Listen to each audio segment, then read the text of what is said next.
ونعوذ بالله من شرور أنفسنا ومن سيئات أعمالنا من يهده الله فلا مضل له ومن يضلل فلا هادي له وأشهد أن لا إله إلا الله وأشهد أن محمدا عبده ورسوله أما بعد فإن خير الحديث كتاب الله وخير الهدي هدي محمد صلى الله عليه وسلم وشر الأمور محدثاتها وكل محدثة بدعة وكل بدعة ضلالة وكل ضلالة في النار.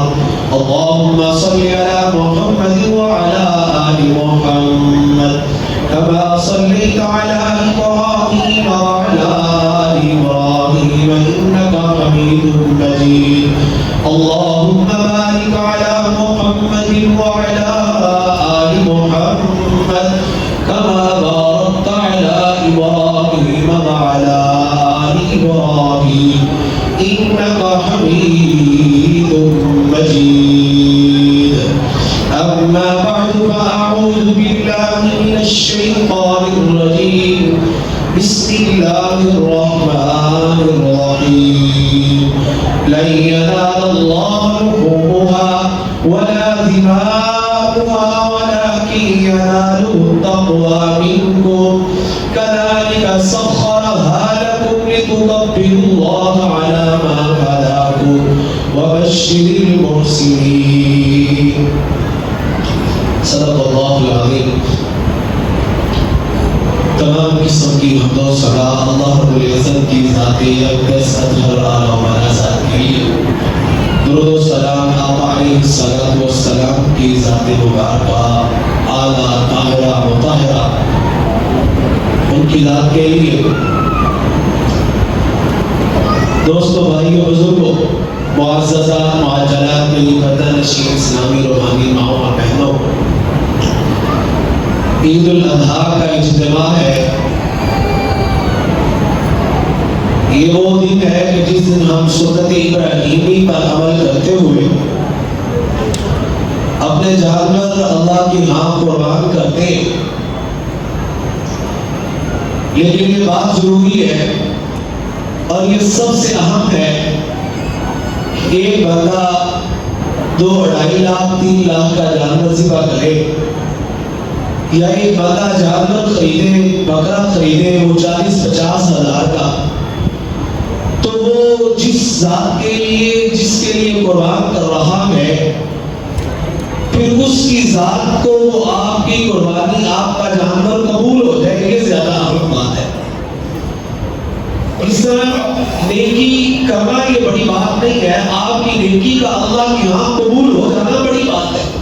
وہ چاہے چھوٹی سے چھوٹی تنکے کے برابر آپ کی نظر میں ہو یا وہ اللہ کے سامنے ان پہاڑ کے برابر خرچ کر دینے کے مترادف ہو، لیکن آپ کا اس نیکی کا اللہ کے ہاں قبول ہو جانا بڑی بات ہے. یہ جو آیت مبارکہ میں نے آپ کے سامنے پڑھی ہے، اس کا پہلا حصہ ترجمے کے اندر ہم نے ذکر کیا. اس کے دوسرے حصے کے اندر 2-4 منٹ کی گفتگو کے بعد اپنی گفتگو مکمل کروں گا.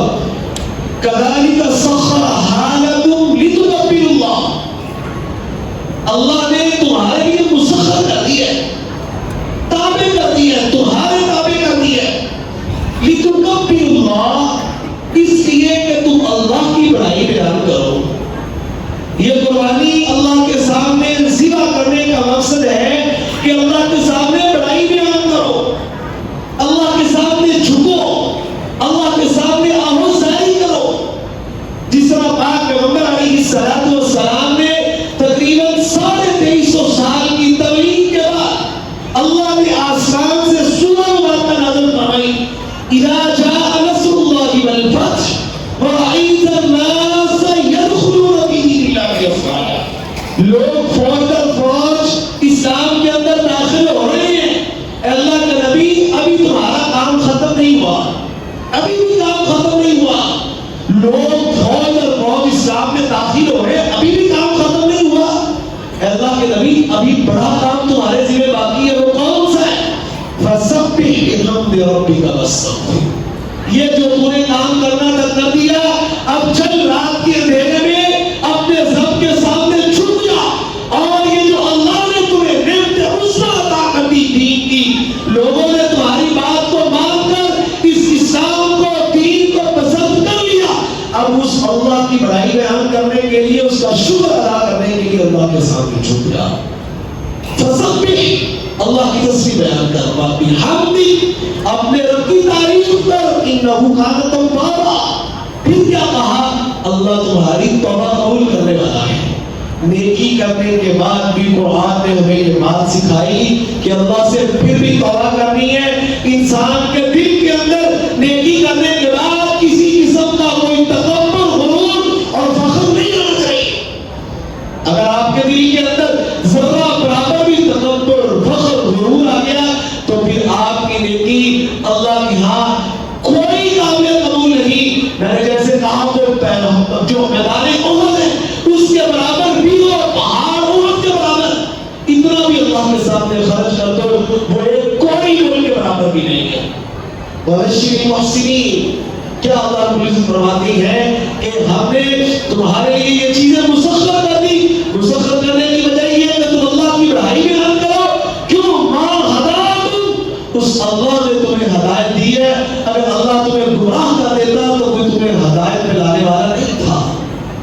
وبشر المحسنین، اور اللہ کے نبی علیہ الصلوۃ والسلام سے کہا گیا، اے اللہ کے نبی، ان میں سے، انہی لوگوں میں سے ان لوگوں کو خوشخبری سنا دے جو نیکی کرنے والے ہیں، اللہ کے سامنے جھکنے والے ہیں۔ یہ بات ذہن میں رکھیں، بڑی اہم اور ضروری بات یہی ہے کہ آپ جو بھی اللہ کے سامنے قربان کر رہے ہیں، جو بھی اللہ کے سامنے قربان کر رہے ہیں، اس قربانی کے پیچھے خالصتاً اللہ کو دو، وجہ اللہ، وجہ اللہ، جیسے ہم کہتے ہیں ان صلاتی و نسکی و محیای و مماتی للہ رب العالمین لا شریک لہ وبذلک امرت وانا اول المسلمین۔ میں اللہ کے ساتھ کسی کو شریک بھی نہیں ٹھہراتا، جو اللہ نے مجھے حکم دے دیا میں اس حکم کا پابند بھی ہوں، ایک ذرہ برابر بھی اللہ کے حکم سے آگے پیچھے نہیں جاؤں گا۔ تو بھائیوں، میں نے کل جمعے میں جو بڑی اہم بات کی تھی وہ یہ کی تھی کہ ہم جب ان ساری احادیث کو دیکھتے ہیں تو اس قربانی کا تعلق کہیں نہ کہیں جا کر نماز سے ہی ملتا ہے۔ جو بھائی نماز نہیں پڑھتے وہ اللہ کے لیے قربانی کرنے سے قبل ضرور غور کریں، کسی مستند عالم کے پاس چلے جائیں، اس سے بیٹھ جائیں، اس سے پرکھ کریں کہ کیا میری قربانی اللہ کے ہاں قابل قبول ہے۔ کرنی تو اللہ نے، لیکن اللہ نے ہی کہا ہے، اللہ نے ہی فرمایا ہے کہ یہ عمل کرنے والے لوگ مجھے محبوب ہیں۔ اللہ نے ہی کہا ہے بے نمازی مرتد ہے، کافر ہو کے مرے گا۔ اللہ نے ہی کہا ہے کہ بے نمازی منحوس ہوتا ہے۔ اللہ نے ہی کہا ہے کہ اس کو یہاں سے نکال دو اپنے قصبے سے۔ تو بھائیوں کی ہمیں کیوں نہیں سمجھ آتی؟ پھر ہمیں اللہ سے ڈرنا چاہیے۔ یہ قربانیاں کرنے سے قبل اللہ سے معافی مانگے، یہ جو وقت گزر چکا ہے اس کی معافی مانگے، اور آنے والے وقت میں اللہ کے ساتھ وعدہ کریں کہ اللہ ہم اس عمل کو، نماز کو چھوڑیں گے نہیں۔ اللہ تو ہماری اس قربانی کو اپنی بارگاہ میں قبول فرمائے۔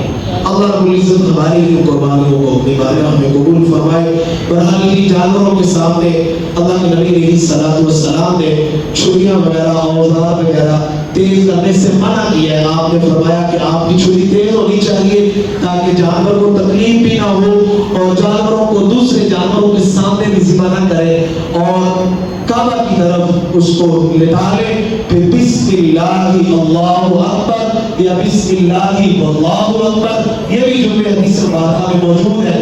یہ آیت مبارکہ قرآن پاک کی ان صلاتی و نسکی و محیای و مماتی للہ رب العالمین، آپ یہ بھی پڑھ سکتے ہیں انی وجہت وجہی للذی فطر السماوات والارض، یہ بھی آپ پڑھ سکتے ہیں ہیں 2-3 مخصوص دعائیں جو اللہ کے نبی علیہ الصلوۃ والسلام نے ہمیں سکھائی ہیں، ان کو پڑھیں۔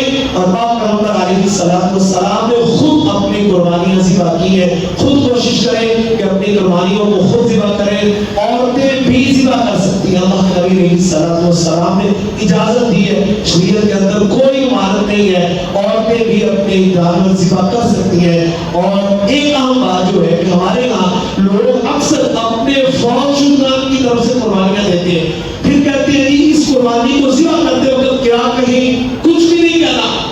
اللہ کے نبی علیہ الصلوۃ والسلام کا طریقہ یہ ہے کہ آپ نے دعا کی اللہم تقبل من محمد ومن آل محمد ومن امت محمد۔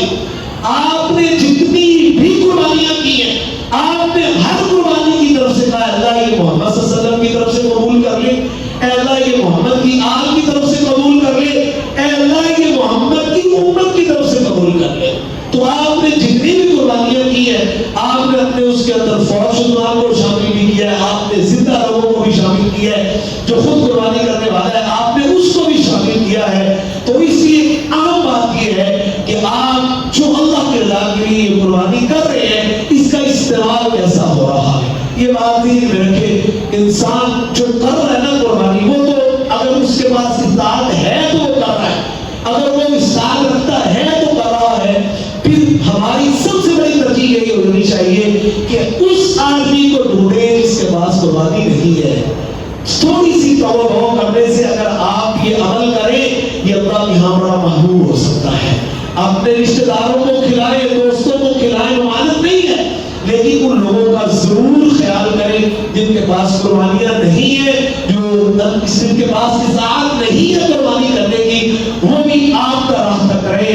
اللہ کے نبی علیہ الصلوۃ والسلام نے جیسے میں نے کل بات کی کہ آپ نے پوری کی پوری قربانیاں صحابہ میں تقسیم کر دی۔ آپ نے فرمایا قسم النبی صلی اللہ علیہ وسلم اضحایا صحابین بین اصحاب صحابہ، آپ نے اپنے صحابہ کرام سے کہا یہ جانور آپ ذبح کر لو، وہ آپ کر لو، آپ کر لو، جس کے پاس ایسی طاقت ہے وہ اس سنت میں بھی عمل کرے۔ اگر اللہ نے آپ کو فضل سے نواز رکھا ہے، کوئی آپ کا رشتہ دار بہت غریب ہے، آپ اس کو پورے کا پورا جانور دے دے لو کہ آپ بھی اللہ کے راستے میں قربانی کرو، لوگوں کے سامنے پتہ چل جائے کہ آپ نے بھی قربانی کا اظہار بھی ضروری ہے۔ اظہار اس لیے ضروری ہے کہ غیر مسلموں کو پتہ چلے کہ ہم اللہ کی رضا کے لیے جب مسلمان تہیہ کر لے، جب اللہ اس کے رسول کا حکم آ جائے تو پھر مسلمان اس سے پیچھے نہیں ہٹتا، دس سے بس نہیں ہوتا، پوری دنیا کی مخالفت تو کر سکتا ہے لیکن اللہ کے رسول کے حکم کی مخالفت نہیں کر سکتا۔ اللہ رب العزت ہماری قربانیوں کو اپنی بارگاہ میں قبول فرمائے۔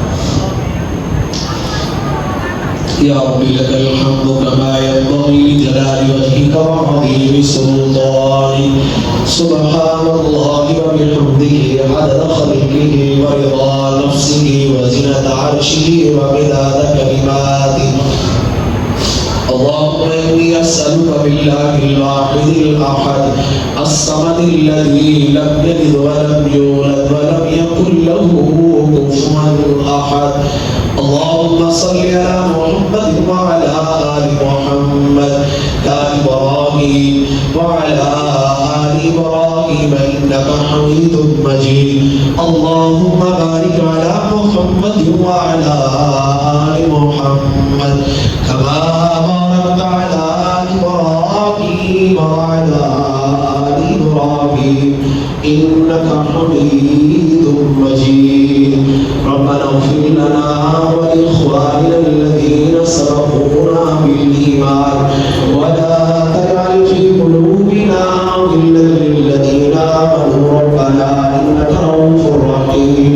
اللهم اجعل البلاء وضرب الشقاء وسوء القضاء وشماتة الأعداء، اللهم إنك عفو كريم تحب العفو فاعف عنا، ربنا ظلمنا أنفسنا وإن لم تغفر لنا وترحمنا لنكونن من الخاسرين، ربنا إنك جامع الناس ليوم لا ريب فيه إنك لا تخلف الميعاد، ربنا أفرغ علينا صبرا وثبت أقدامنا وانصرنا على القوم الكافرين، ربنا افرغ علينا صبرا وتوفنا مسلمين ربنا افرغ علينا صبرا وتوفنا مسلمين اللهم ثبتنا